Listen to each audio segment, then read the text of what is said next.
Hi, I am Christa Butalese, the editor and curator for Odyssey Magazine, and I am here with yet another fascinating person to share a conversation with them and with you. This is Nicci Robertson. Welcome, Nicci. Thank you for being here. Thank you. Thank you, Krista. I appreciate you making the time, and I'm also looking forward to, just for myself, finishing a conversation we started a couple weeks ago and hearing more about where you're headed. But before we go there, as always, I will ask you to introduce yourself. My name, as you said, is Nicci Robertson. I'm an author of two books. I am a clinical nutritionist, but my background is actually in psychoneuroimmunology, which is mind-body medicine. So my journey started off as a result of being very disconnected from my body and not understanding how to nurture myself with food from a very young age.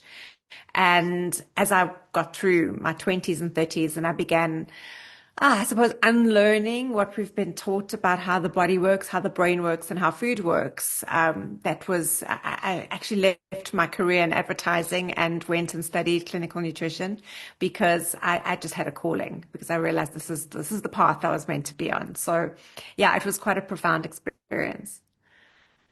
As I mentioned to you, I'm beginning to see threads in these conversations that I'm having, and the calling part is definitely one of them. I Mhm. think when people are at a certain point in their life that they can actually listen and hear that calling, it changes everything, doesn't it? It does. It does. So the calling came to me, it came in whispers as it does for many, many years, but it started shouting when I got really ill. And again, this is a common thread we see with not most, but a lot of people who are in the wellness space, in the conscious living space is we had to I suppose God or the universe had to put on the brakes before we stopped and actually paid attention to the message. And I had fibromyalgia for many, many years and a thyroid that didn't work. And well, fibromyalgia is chronic pain, but I didn't understand that it was the life I was living and the choices I had made and the emotional state I was living in that was causing the pain. There wasn't an actual illness. It manifested in physical discomfort and all sorts of ailments, but it wasn't the reason I was ill. And I sat on my bed one night, like making a deal with God. And I was always a spiritual person. I was never a religious person. And I promised God that I would spend the rest of my life helping other people if he gave me the answer to fixing myself. And there's no one answer, but I fell asleep, and I think it was 2 days later I woke up and I had no more pain. And from that moment onward, I just knew what I had to do. And it really was a calling, but it was a joyous calling. It was an absolute thrill to be alive feeling. So there was no doubt. Flipping a switch. I mean, just Ah, a big old switch. And you weren't kidding that we have things in common because yeah, that deal cutting part and that promise, which I think is actually a promise to step into your calling, the it promise is. to if I can move out of this, I will show other people how I moved out of it, Exactly. how they can move out of it. And obviously you've been doing that in many, many ways. So the Yeah. Yeah. magazine tagline is exploring consciousness. And, I think people have an idea of what a nutritionist or a dietitian is. Yeah. I've heard people still use that term, and I know that's not who you are, but Yeah. how does how does exploring consciousness show up in your life? I No. love that. So consciousness for me is not needing to be right, is to be constantly curious about the answer. Um, I did a lot of radio early on, and I was very, very fortunate to be on a early morning live radio show on 702 with an incredible host who really taught me everything about speaking to a live audience. People call in with the most crazy of questions, and Mhm. you are sitting there as an expert and you expected to have all the answers. And yeah, ex so-called expert. And I realized something just came through me and I went, it's okay not to have these answers. It's okay to ask questions about questions. It's okay to explore options with people. Even if there's a million people listening to you, you don't have to have the answer. it was such a freedom. And for me, that's when it's almost as if my brain relaxed enough to get the answers to come when they were appropriate. And I've held on to that ever since, is to just let go and let God. You know, you just said a lot of important things. A lot. So if you didn't catch them all and you're listening, go back about 3 minutes and re-listen to that, because those are like keys to life, really. You know, to we're taught, aren't we, to have our brain in the driver's seat of our bus, so to speak. Yeah, And we're rewarded for that, and we're incentivized to do that. And we're yeah, threatened if we don't do that. And, you know, we are. my daughter's doing her matric, or not matric exams, but her exams right now in grade 11. You know, Yeah, and just that focus on the brain and really sort of abusing the brain to get through. And it's all throughout, you know, it starts now, but it's all throughout our lives. And yet yeah, we have a much, much wiser, more adept driver in our intuition. And yeah, our intuition is tied into our body, you know, the body just being the one that says, hello, hello, this is not yeah, good. You know, you're yeah, living in a toxic soup, therefore we're going to make you really uncomfortable until you wake up and discover that. Um, precisely. the part before that too, about we don't have to always be right. We Mm, don't have, I mean, the education systems set this up and it continues throughout life, but there is no one right answer. Do you exactly. think? There is never a right answer. And I mean, I've studied nutrition for many years. I've been working in this field for 16, 17 years. I've written 2 books. I have a podcast. I have done 10 years of television as a TV chef and as a so-called expert on television as a nutritionist. And every time I sit in front of a person who comes to me for help, I have to put all of that aside and just say, what is this person needing now from me, irrespective of what I think they need? It's what do they need? And that's where that's magic. That's where the connection, the listening beyond what you think you know starts to happen. And I'm so grateful that I can do that every day with people. It's just a gift. And you find you learn that way too, don't you? I do. Oh, Learn so from much. every You learn so interaction. much. Yeah. I wonder, I'm talking with Rafiq Harnakersoon, who's an integrative doctor who saved my life. And Yeah. this is something I want to ask him, but I'll ask you too, because it's up your alley. It seems to me, and it seems more prevalent in South Africa and the UK than America, although it's there as well, that there's this idea that you hand over your well-being to those in the white Yeah. coats, those with the Hmm. degrees, those with the titles. You want to talk about that a little? Yeah, I did that for many years. So I'm going to just go back to before I studied nutrition. I came from the publishing industry. Well, my parents' business was in photographic publishing. I had studied animation and graphic design and copywriting, both here and in the States. I came back. I worked for my dad. I started an advertising agency, which was incredibly successful, but I was really ill. And I had been taught to hand over my power, my body wisdom to very well-meaning doctors. Mhm. And I didn't realize that they were only operating from the limitations of their education and their ability to connect with me. And it's not their fault, but we are And all also taught that there's this is the specialty. expert. Yeah, Ah, there's expert, and you know, GPs and primary doctors are not the everything, particularly in the American system, but to some degree here. yeah, So parts of you are shipped out, and no one's looking at the yes, whole, which I think is kind that's of scary. right.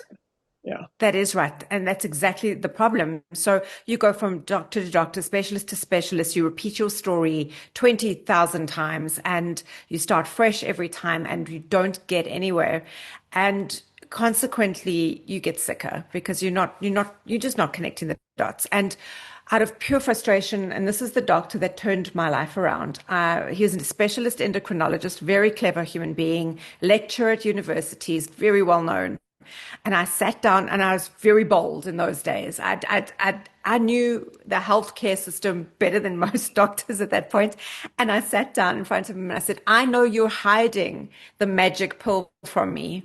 There is a drug that is going to make me lose weight and it's going to change everything. And I went and ticked off all the blood tests I wanted him to do on my behalf. And he just smiled and he said to me, nothing's going to change until you change your mind, until you accept that this is all you. And that was not what I wanted to hear, but it was what I needed to hear at the time. But he saw me. And from that point on, I could work with this man. And this is what changed everything. I took responsibility from that day forward. Irrespective of what the outcome was on the blood tests, I knew that there was a limit that medicine could do. It all started in my head. And he was, beside being a physician and a specialist endocrinologist, he was also an Ayurvedic doctor. So he understood more than Mm. just, Western And the whole medicine. He wasn't system. as constrained. And Yes, also the whole Ayurvedic medicine, looks at the whole individual, at the whole organism, which is I think the big difference. precisely. I think the It really is the big. big difference. Yeah. I've been there and done that. Walked in and said exactly that. Yeah. Um, and so many, and then you need medication for anxiety and depression after a I've number been of visits. there. But for me, it was also about the kind of dire predictions. So aside from the medical field, there are certain predictions. A lot of people think women after menopause just gain weight and everything sags and there's nothing you can do, or Yeah, men can't do sport after a certain age, or, there are a lot of like common kind of ideas. And then, sure. for me, I was told I'd be in a wheelchair by the time I was 40. Okay. And I diagnosed Lyme disease for 22 years, like, and was misdiagnosed with lots of other things instead, including things like MS, which Uh-huh. carry, pretty heavy stories. Yes, Um, the thing about, I agree, it's not what you wanted to hear, and it's not what most people want to hear. And yet, and they used the word with psychosomatic with me, which had a negative connotation. So sure. that actually made things worse years and years ago. But for me, I see it as part of giving up, well, coming out from under control. Our societies were put in so many boxes. Okay, you're female. All right, you're white. Yeah. Okay, you're Afrikaans, you're English, you're American. You're, you have very pale Yeah. skin, so skin cancer, those kinds of predictions. And I do believe when you believe things that they can come true. I really I do. agree. Hmm. My mind is really powerful. Maybe shouldn't be driving the bus, but it sure is powerful. Yeah. Um, what do you see in working with people? Is a lot of the work that you need to do if you're looking at lifestyle and helping people heal Mm. that way? Is that a fair way to say it? Yeah. Yeah, Uh, that's a really good way. what? How much of it is giving up beliefs and kind of roles that you were assigned? The stories we tell ourselves. So I'd say 80% of our problems are the stories we tell ourselves and the beliefs that we have taken on. And when we even ask ourselves, where did the beliefs start? Who put that in our heads? We don't even know. I'd say it's 80, maybe even more. At least 80% is the stories we tell ourselves. And when you give yourself permission to let go of the story, not even to write another story, but to just entertain the idea that that story is what's keeping you stuck. It's amazing. It's amazing what happens. The magic. It's just phenomenal how people change. The change isn't always comfortable. It isn't always easy. In fact, oftentimes it's very hard, but it is a freedom. So our brains are so powerful. Wow. And when you start to realize that it doesn't make it easier. You don't wake up one day and go, well, I can just change my mind. It's a constant practice. And this is why we need each other. I think to remind each other that your story isn't your fate. It doesn't have, it's not necessarily true. It's just a story. And when you recognize someone who's broken through, when you and I first spoke, when certain people we know in common, when you speak with them, Yeah. it's like, oh, okay, you get it. I can speak in this whole other language because we're on the Yes. same playing field. And I know, so a lot of my consulting background is people with trauma, in some Yeah. stage of recovery from trauma issues, and in building the next phase of their lives. And there's that moment when people all of a sudden understand, a lot of it is story, and Uh-huh. B, okay, if the mind is that powerful to to organize your entire being around these stories, Yeah. what Yeah. if you tell it a different story? Exactly. Yeah. Exactly.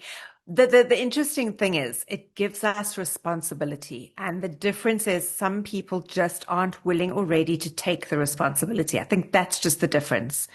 And I think you have to reach a level of pain and discomfort and anger before you go, okay, I'm taking the reins now in my life. I'm not going to play this game anymore that I've created for myself, incidentally. Everyone else is just characters in the story I've told myself. But you've got to take responsibility, not for other people's actions, but for your response to how you're going to frame that going forward in your life. Yeah. That's really important.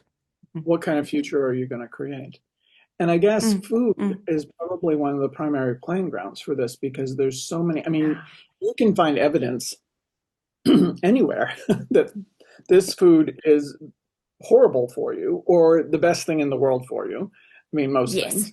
You, Yes. and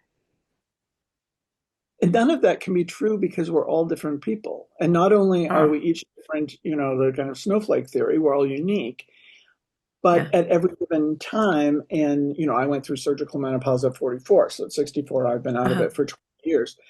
My body, your body completely changes at different points in your life, especially for Yeah. females. Yeah.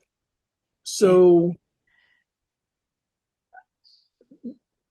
how how easy is it to change those kinds of stories about foods and things? Because there's so much thrown at us. You scroll social media, and it's all same thing with exercise. You should be doing cold Yeah. plunge. Those menopausal women should not be doing cold plunge. Yeah. Yeah. It is so confusing. There is so much misinformation out there. The thing is, not every solution is going to work for everybody. Like you say, we're all like snowflakes. We're all different. And it Mhm. is about trying different techniques and theories, to see what works for you. You'll know what's working for you because your body will tell you. You'll have energy. You'll be in a better mood. You'll sleep better. You will look better. Your skin will reflect what's going on. If you're eating better, if you're eating the foods that are right for you at this point in time, and it does change. What worked for you in your 20s will not work for you in your 50s. I was a big age denialist and I still am. And I still think that I'm about 25 years old, not 51 Mhm. years old. And, Mhm. but the fact of the matter is, it was easy and different then. I wouldn't have said it was easy then. It was not easy then because I was in a different mind state. But if I compare where I am now to where I was then, things do change and you've got to be sensitive to that. But it's really difficult to do alone. This is why accountability works. This is why coaching works. This is why we need people in our lives. And I also think one of the biggest problems is we've outsourced community and connection to social media. That's actually what's really getting people at the moment. And yeah, I mean, you can go onto ChatGPT and download a meal plan. ChatGPT does not understand you like you understand you, and like a person who can connect with you understands you. The fine tuning and the subtleties are absent there. So people still need people. And yeah, I think when we make peace with the fact that what worked yesterday may not work tomorrow, and this is a journey and it's an exploration that we're on. Something in the body relaxes, and those stress hormones relax, and things just work better when we just give ourselves a little bit of space to try new things. It's almost like that letdown, trigger Yeah, when you're nursing a baby. It's just it's you become more at home in yourself. I, yeah, I want to underscore this part about community because I really feel like a couple things. I'm always talking about it, but it's true. The world mm, moves at an inhumane pace. I mean, it's nuts the pace yes, that our world moves at. And South Yeah. Africa is better than a lot of places in the West Mm. because we've got that kind of African, time thing and all of that. Yes, But it's true. but social media and I love social media and I think it can really be used for good, but you have to deliberately Mm. curate. Same Yes. thing with time. Time is a little it's less rigid than people think. It can be worked with, but it's something that you need to do deliberately. So Yes. this community piece is, I know, I was poisoned a few years ago, and so I Mm. had to be, I was literally in bed for most of 2 years and then still Wow. recuperating. Um, and luckily, I live with my older daughter and her two girls, my granddaughters, and my teenage daughter. And if it weren't for them and a few friends, I don't think I would have made it. In many ways, the poisoning, and I'm writing about this now, was like a reset button. And it Yeah. invited me, luckily I had a lot of tools and a lot of things, but it was almost like, if it's on the Monopoly board, go back to go, do not pass that thing where you get the $200 or whatever. Yeah. And community was, I couldn't be around community because getting sick on Okay. top of what was going on was such an issue. Yeah. And we were literally rebuilding my immune system and everything else. And my organs were recovering. And I am a fairly introverted person. But I enjoy community as much Yeah. as I possibly can. I think there are a lot of people, especially, COVID changed things, obviously, and it made people, it put fear into people, I think, about being in Mm. public spaces and all of that to one degree or another. But all of us have a Yeah. little bit in the back of our head if we're out and someone's coughing a lot. There's Yeah. that kind of Yeah. Yeah. how do you how do you encourage people to find community? Um, it's so interesting because we're almost exposed to community whether we want to be or not in our workplaces with family.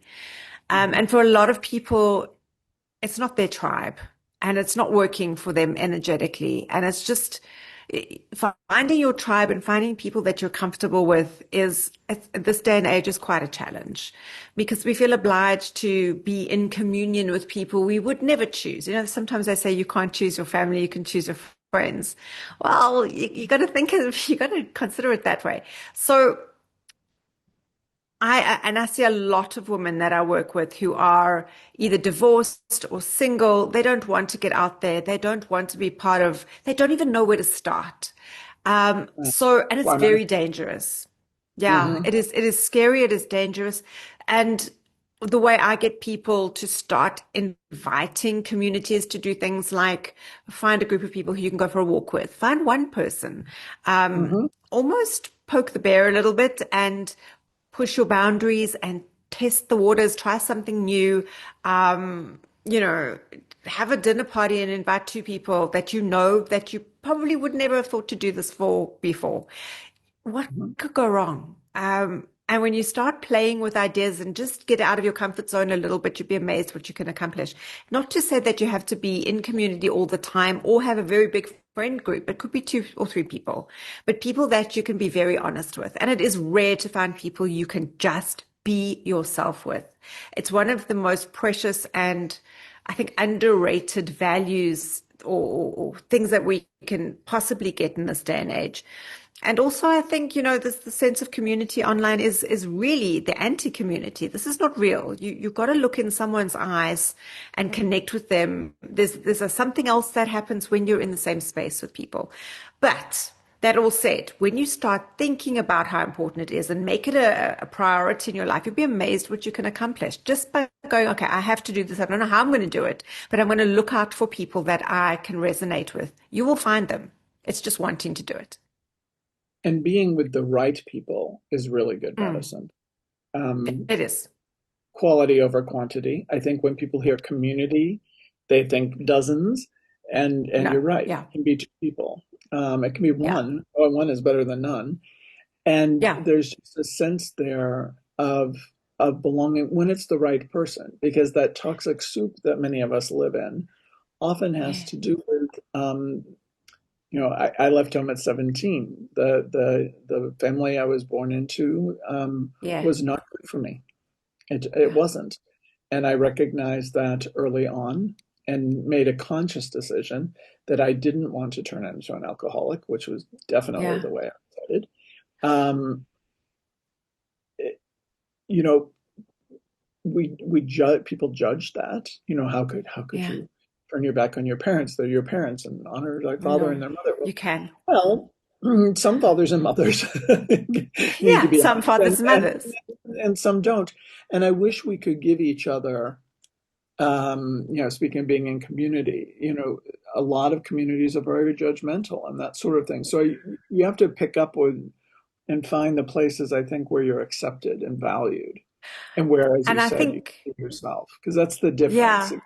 Yeah, Exactly. But then you've got to also ask yourself, can I be that person for that person? Can I be the safe, the right. soft landing, the non-judgmental friend? And then you attract that person toward yourself because they'll recognize it in you. I think the soul recognizes the soul.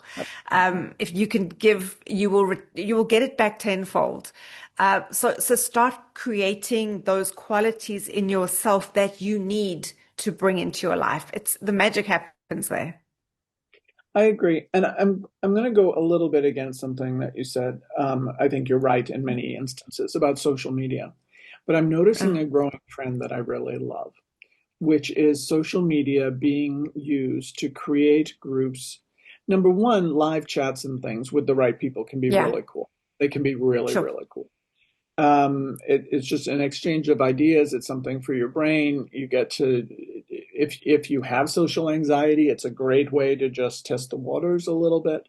Absolutely. There are groups that are forming from those online communities. There's a thing called the Gallery Stroll, which will be featuring, I think, primarily in Joburg and Durban, and Cape Town. I Yeah. think they're doing one in Durban soon, where people just get together and someone who's knowledgeable about art leads them through a gallery. What do you look at? What do That's you know? amazing. Yeah, these quiet book hours. Have you seen these where people go, they bring their own book. So you don't have to read the book Uh-huh. club, selection, Yes, and there's no pressure. You don't have to buy a that's book. right. You just bring your own book and you read for an hour or two quietly. Yeah. And then Yeah. there's some socializing if you want to stay. So I like that, I think we've talked about bridging. It's a Yeah. way to, um, again, with curated social media, with clear intentions and really paying attention to who you're hanging out there. Maybe there are ways. Yeah.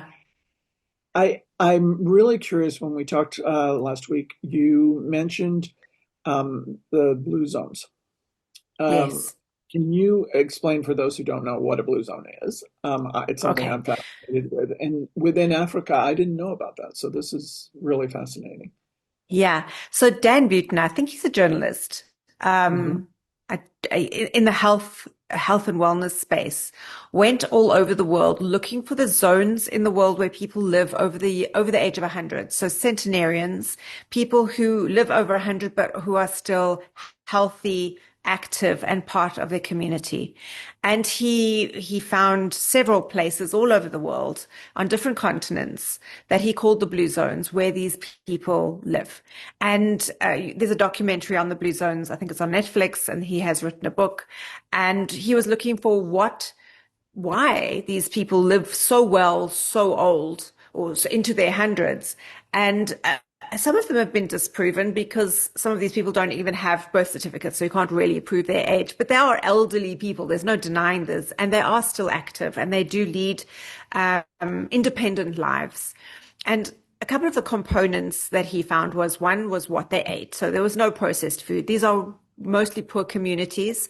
So there was no Hmm. access to processed food, junk food. There was none of that. So already they're eating better. They're eating a lot of plants, which they grow themselves. So there's very few pesticides, herbicides, and all of that nonsense. These mostly organic plants. They are eating, when they are eating meat, these are wild meat or wild caught fish. So it's generally eating really, really well compared to, say, people who live in cities or live in big areas or urban areas. There was a strong sense of community. So families all lived together. Again, poor places, you will always find support structures within communities, and they got a lot of exercise. So no access to cars or motorcycles. They would cycle, and they would walk everywhere, and they would usually do their own cooking and cleaning and even gardening. So you were keeping muscle mass sustained for many, many years. They also got exposure to sunlight. And they also did, I mean, I think Japan was one of the areas, or one of the islands in Japan was one of the areas, and they did a daily meditation and Tai Chi. So there was a lot of mindful work going on. But he didn't come to Africa. And when you get out of the cities and you go Lesotho, Mpumalanga, even further north, you Hmm. will find very healthy, very aged communities. And the same thing applies. There is strong community, strong sense of social support structure, elderly people mixing with babies and very young people. And that's what keeps you alive. That's what keeps you happy. I mean, being around your kids, if you are that way inclined, can keep you young. They are eating whole food. They're preparing it from scratch. They're not eating junk. They're going to bed when the sun sets, and they're waking up when the sun rises. All these principles of wellness that we talk about. And this is alive and well in Africa. You see tribes like the Maasai who are, there's just no, you won't see cancer or diabetes within these communities, because they're just not exposed to the toxins and the chemicals and the processed foods that we are. So I think Dan Buettner's next iteration of his Blue Zone should be Africa. And if he doesn't do it, someone will. I'm definitely going to put my hand up for that. But we are actually a really healthy community, a community focused continent. Politics aside, we are there for each other, and it's really, really important. It keeps you healthy and it keeps you well. You see high incidence of cancer and diabetes in Africa only in the urban areas, where there is access to processed food, takeouts, Coke, alcohol, that sort of thing. So yeah, it goes back to natural living. That's really what the Blue Zones is about. Yeah, I love that. I've been following. I'll try and find this documentary and put it in the notes for this. Yeah. Um, it's fascinating, and I had the same thought. It's like, wait, because when I watched it, I think I've been living in Durban for a couple of years, but my first few years here were in the very rural mountain areas, Yeah. outside Swaziland. And when I arrived, and coming from Washington, D.C. to that, I think that's when I first Yo. started realizing how inhumane a pace life went at, because going there, Yeah. and I lived next door in a game reserve, so, traffic consisted of a bull elephant and must, and, I would just have to sit there and wait. There was not much I could do, or, a whole lot of buffalo. You can't, you just, I put all my meditation skills to use in those Exactly. traffic jams. But it was like I came, flying 120 miles an hour, and then had Nothing. to way down. Yeah. Yeah. But I did a lot of home visits and spent a lot of time, and then, found my family and the Gourmets and all of that. I cannot tell you what an antidote it was for me and how Mm. I thrived. There was hardly any power at all in the community at that Hmm. point. They're still, ironing with coal filled, heavy cast iron irons. Uh, Yeah. it was in the middle of a drought, so water was a real problem, but it was Uh-huh. literally pulling it up out of Out of a well. the well. It was, and when the water truck came carrying, jugs on the head, and a couple things struck me. What kind of shape, like Mama Gumedi, my mother, was in, um, Yeah. having birthed many children, having, Yeah.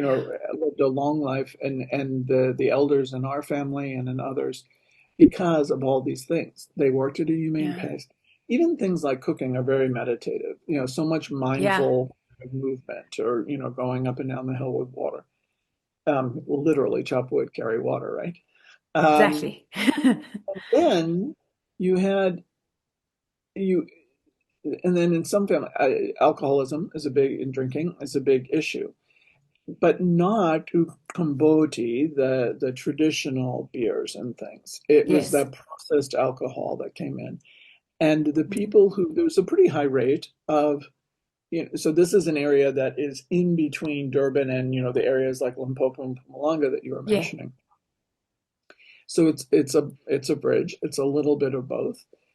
And for the people whose children lived in Durban, say, and were doing very Yes. well, or even in Richards Bay, and brought them sweeties and brought them Uh-huh. biscuits, brought them all and alcohol and Yeah. all of the processed things, Yeah. those were the people that we saw in the clinic. Yeah. It was very, very, very clear. Um, Yeah. so it's fascinating. And I wonder how this has influenced your work because I know that you're evolving and I know that aging is something that you're as curious about as I am, having been, arrived at a certain point in our lives, best to get Yes. interested. Um, Yeah. and it's nice. People will say to me all the time, "Oh, I don't believe you're 64." Enough that, and I don't do, I haven't had surgery. I don't do anything about, believe me, my entire Yeah. hair, put it back in a clip if it's not behaving. That is my regimen. Um, but I have thoughts about that. And I'm Mm. wondering how all of those wonderings are showing up in your work now. Yeah, they really are evolving. So the first book was really about teaching people the fundamentals of eating. Forget everything you've ever been taught about dieting. It doesn't work. We know this. We go on a diet, you lose weight, you put it all back on, and repeat the cycle over and over again. And why is that? Because again, just to repeat what we said earlier, everyone's different and things change as you get older. But if you eat mostly whole food, mostly unprocessed food, and are mindful where that food came from, how it was raised, how it was grown, how it got to your plate, you will be healthier without a doubt. And as a result, you will lose weight. You are Mhm. going to change what you're putting into your body. And since all of our cells are made up of what we eat, then the Mhm. ingredients of every component of every cell in your body is going to be better. So you're going to look better, feel better, think better, and be a nicer person. Mind, Body, and Soul Food took that quite a lot further. And I went deeper into where food comes from because this is not about veganism or being a carnivore or labeling a food methodology. It is simply asking the question, how was my food raised? What was the energy that went into this? What are the Being levels of thoughtful and pesticides? conscious. Here's the So consciousness part. I mean, the being conscious. consciousness. Yeah. Yeah. And this is what we do see in the blue zones is people are simply more aware of where their food comes from. There's a reverence and a respect to what it took to get that item onto your plate. It's the opposite of mind. I suppose it's mindless eating. When you go get a takeout, it's mindless eating. You're not thinking about any of that. You're just filling whether it's an emotional gap or a hunger gap. But when you take responsibility for what you're eating, you think about it very, very differently and you become more curated and the body will respond. But it's also very much about acknowledging, again, community, but how food makes you feel. Now, when I say how food makes you feel, it's not about comfort eating. It's not because I'm feeling miserable. I feel like having a glass of wine or a bar of chocolate. It's what part of my soul is this touching? And it sounds like such a woo-woo concept, but like I always say to people, if you are sitting around the dinner table with people you love and you're eating something absolutely delicious that's been made by the hands of the people who are there, it hits different. It's almost nobody talks. It lands in your body differently. You don't have indigestion. You don't overeat. You don't feel ill afterwards. You sleep better as a result. And how do we bring that into our daily eating? And you really, really can. But you've got to want to. It's whether, like we said with community, you've got to just ask the question, if this is important to me, how do I do that? Now, there is a theory that the soul lives in the spaces between the protons and neutrons within our atoms. So this is just a theory. Somebody said this and it really resonated for me. So where does the soul live? So when we die and you see a corpse, you know that that person is not there anymore. And there's a period of time where their essence disappears. Now, if we are made up of cells and then atoms, and in the center of those atoms is a nucleus, and there's protons and neutrons, and the space between those particles is actually larger than all the cells accumulatively in our body. So we are more empty space than we are physical matter. And if that is where the soul is living, and our cells are dependent on the quality of food that we're giving it, and the things that we're eating also are made up of atoms and protons and electrons, and they also have an essence, then surely that energy is interacting. So it's not just about the food, the hard matter. It's about the empty space that's contained in the essence of the food that we're eating. Now, I realize what this sounds like, but if you think about it, it makes complete sense. So if you're eating mostly processed dead food, you're not feeding your soul on any good level. But if you're mindful of where it came from and you've grown it yourself and it is prepared with an essence of love, it sits differently in the body. And even if this sounds like a really far-reaching concept, next time you eat something that you've made with care and you know where it comes from, just ask yourself the question, what is my soul saying? And I think it's an incredibly powerful thing to ponder. It's like if you get bread from the grocery versus someone serves you bread they made themselves. You can Exactly. tell the difference. Yeah. I mean, you don't have to sell me on this. This is where I live. This is my thing. Yeah. But here's a case in point too. In the 80s, when HIV and AIDS first hit in the US, and then again when I was in the rural here, I worked a lot in that arena. Hmm. And it can happen from other causes of death as well. But we talk about someone is slipping away. That's it. And to me, when I heard this, the soul is in between the protons, and my mind went immediately there. You can feel there's a different feel to someone's hand when you've been holding someone's hand. And, these were people that I worked with off and on for months and months. If you are sitting with someone who's not well, say, and I would be doing home visits over a period of months, and you are holding onto this person's hand, or touching their arm or hugging them, you know how they feel. Everyone feels a Yes. slightly different, right? That's our soul too, I think. Hmm. And as they prepare to leave this earth, there are a number of things that happen. Sometimes they're talking to people who aren't in the room. There are a lot of Yeah. things. There's fascinating work on death and dying and all of that. Yeah. But when you work in hospice, there's a feel to not just their skin, but the mass of their hand or Yeah. their arm. And you know that they're slipping away. And Yeah. the soul does not, you don't die and the soul leaves. Yeah. I've coded 4 times in my life, two with this poisoning. There were 2 times within the first 24 hours I was in the hospital. I was clinically dead. And there's a window that you have where you get to decide whether you're going to stay or go. And maybe they're Hmm. doing life-saving measures depending on the situation. Maybe they're not. I was alone both of these times. So by the time they came, I had come back around, uh, or was starting to. It's if that's all true, no matter what you believe, Mm. there's all kinds of clinical. Neither of us are clinicians, but there's all kinds of clinical proof for all of these kinds of. Yes. But having experienced them, Mm.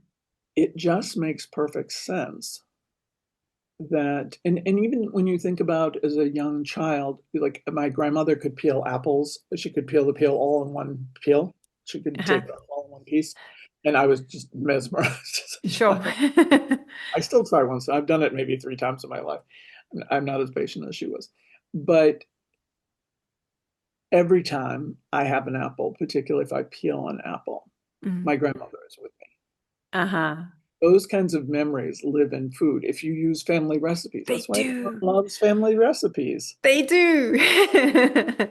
And if there's one ingredient missing, if someone died and didn't leave it written down, and so many of us add things to our recipes and don't write them down, Mm. it never is quite the same. It's that chemical component of it. So Mm.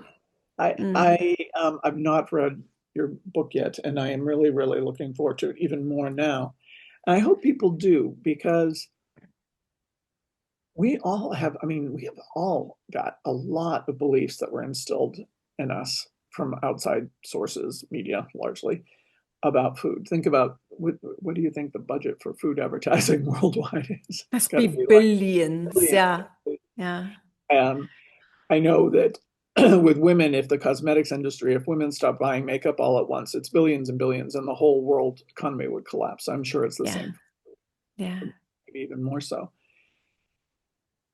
So there's a lot depending on all of us listening to all those stories. Yeah.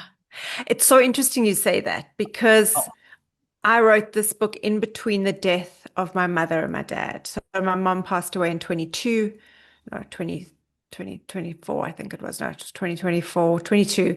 And then my dad passed away last year. And Mind, Body, and Soul Food is a collection of recipes that I grew up cooking with them. My family were big foodies. Food was an all-consuming it was almost, I could say, on part of religion in my house. My dad's family came from Lithuania. They were bakers. They landed in Cape Town to avoid conscription in the Second World War, didn't speak English, ended up in Joburg with a bakery and a deli. His love language was food. Her parents were French and they imported French luxury foods into Africa. It was all about food. And this book really was almost for me making peace with family. It was a collection of the recipes that I grew up eating, and my parents are in those recipes. So it's interesting that you say that. I never thought about it in that respect before, but it really is a story. And it is the soul of our people that we bring through with food. And what we make and what we love to make. And I love that you said your grandmother is in the apple, because that is how we bring the memories through. It's beautiful. she loved green apples. So, Oh, particularly those, the crunchy kind of thing. I can't, she's with me a lot anyway, but she's always, yeah, so, if we all stopped believing these stories that we're told about foods, and especially convenient foods, mm, which goes along with that speeding up, beyond a humane pace in life. yeah, And if it's costing us our health in many, many cases, I think that's pretty well documented. And yeah, healthcare is a booming industry as well. exactly. Um, should we all, on one hand, um, if enough of us begin to really think about what we're putting in our bodies, how we're creating, because we're really creating our bodies with our food, right? To a large, Exactly. if I'm following you. So if we're creating our bodies and we're careful about what we bring in, or thoughtful, I don't want to say careful because that's pure, but Yeah, thoughtful about what we're bringing in. And if we start to tune into our bodies, if we can calm things down enough to listen and to hear what our bodies want and those changes, yeah, and we begin to heal, which has certainly been a huge thing for a huge part of my healing. Um, and I'd rather put money into good food than yeah, plastic surgery or a million potions absolutely. put in my face. Yeah, So much easier when you're tired in the evening to have eaten well. Then, in good water, yeah. wouldn't we begin to change the world? Wouldn't the food industry have to start to respond? Hasn't it already, maybe? It has already. It really has. Look, food companies are in business to make money. We're all in business to make money after all. But if the consumer, if you and I expect different, demand different, but pay for different, different will happen. No one's going to make things that nobody wants.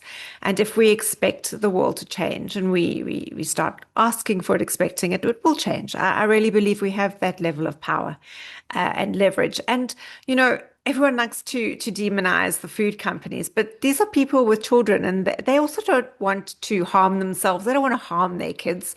And if we can do it better for each other, we will. It's realizing you do actually have the power to change the world. You've just got to do it, get on with it.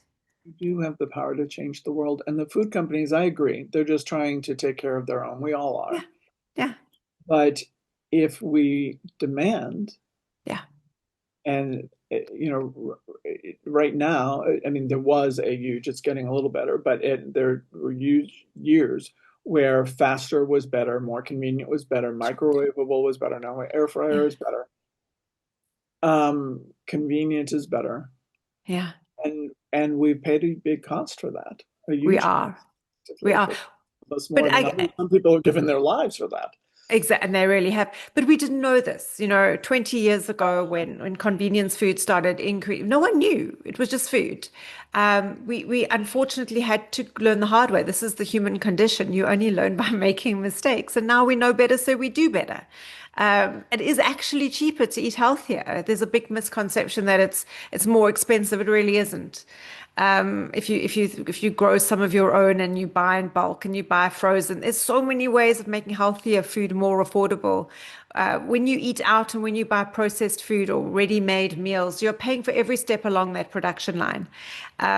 Many people will say to me, "Oh, but it's so expensive to eat healthy," but they will go and spend a couple of thousand rand a month on alcohol and eating out. It's like, no, I'm sorry. That's what's costing you money. If you really want to be healthy, it's going to save you a fortune, and it's going to save you a fortune in doctor's visits as well. Right, long term, Yeah. that's the huge savings. But this is the thing, when people ask me, this is why I started to go earlier and I lost my way. So many things to think about with you. Yeah. But when people ask me about, oh, what do you use on your skin, Yeah. to have good skin at my age, I could tell them that I use a serum that costs, 1.5 a Hmm. bottle, and this that costs two, and this that costs another, Sure. 750, and they would go out and buy it.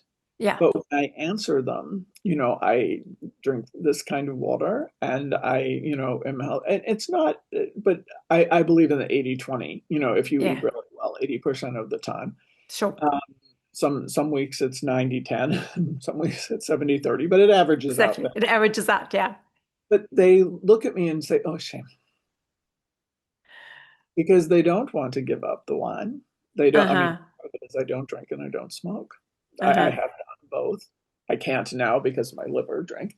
Yeah. And it, and if you talk to anyone, they'll say, "Oh, I've talked to so and so and this person, and they said the same thing." It's like, well, Uh, what you put in your body shows.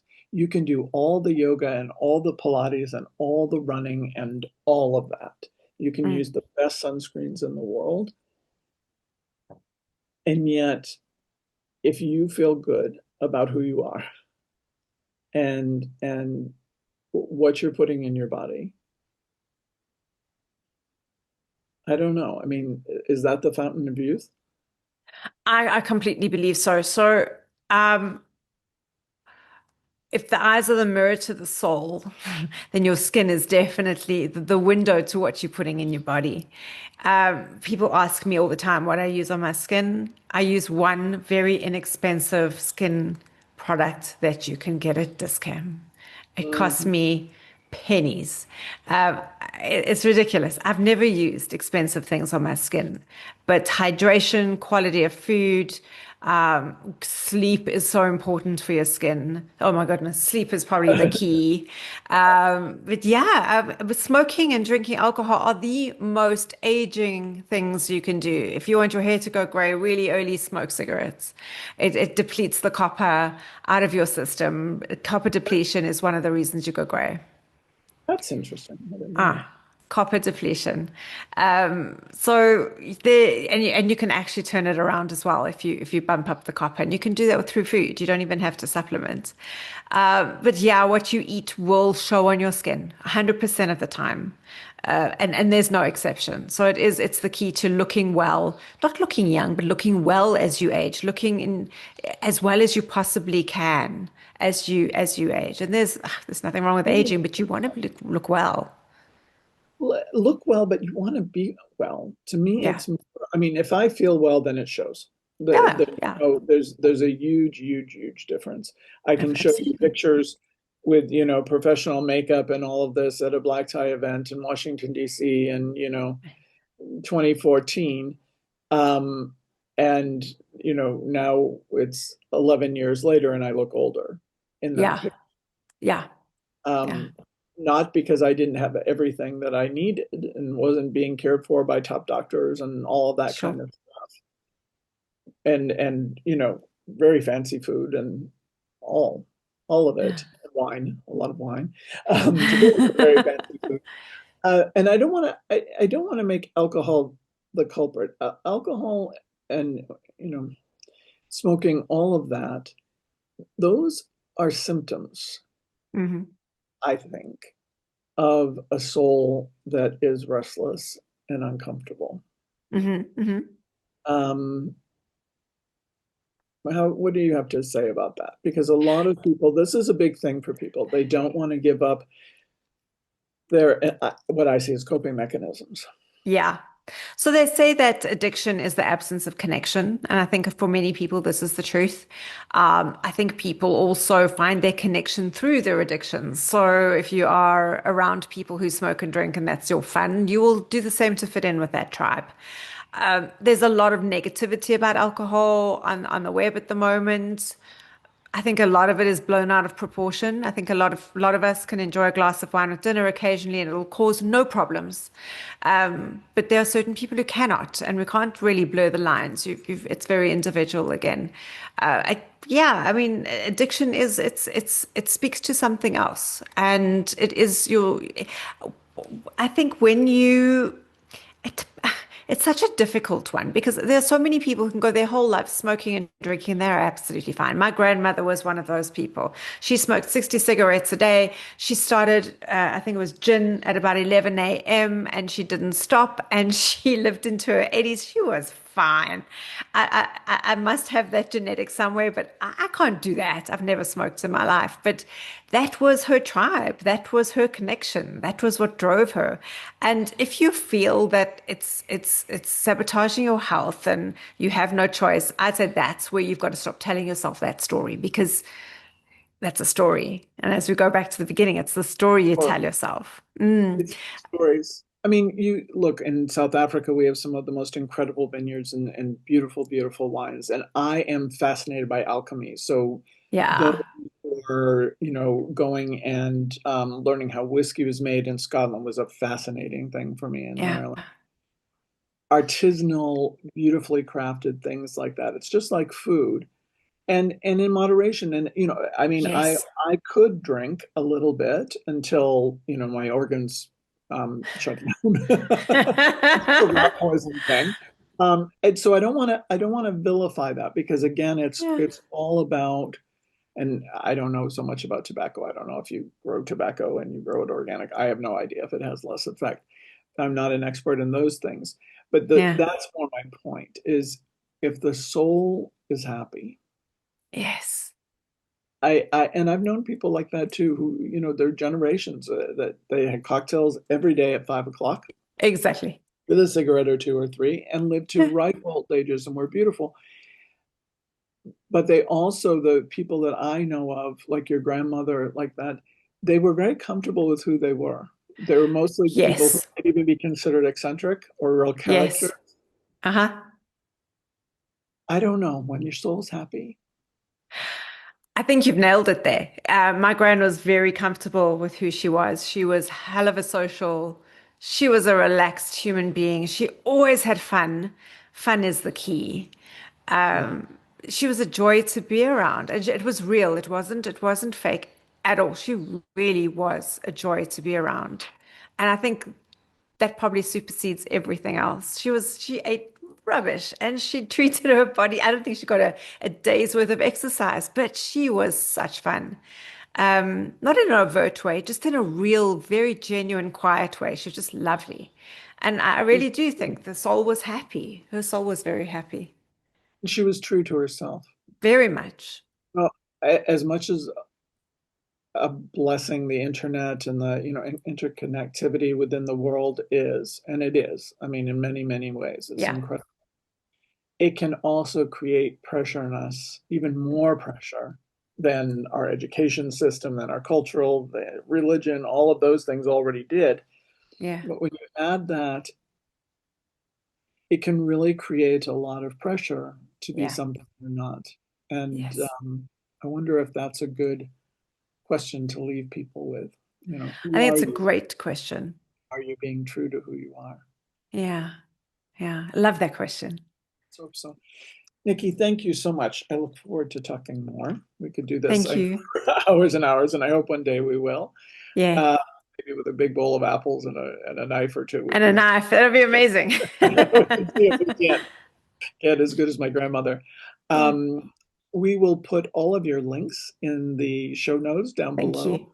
and a link to this. I'm sure we can find this documentary about blue zones. But I hope that people take away just the evolution of your work and the truth that you've come to, and in some way let themselves be touched by that. Thank you so much for the opportunity. I'm so grateful to be here.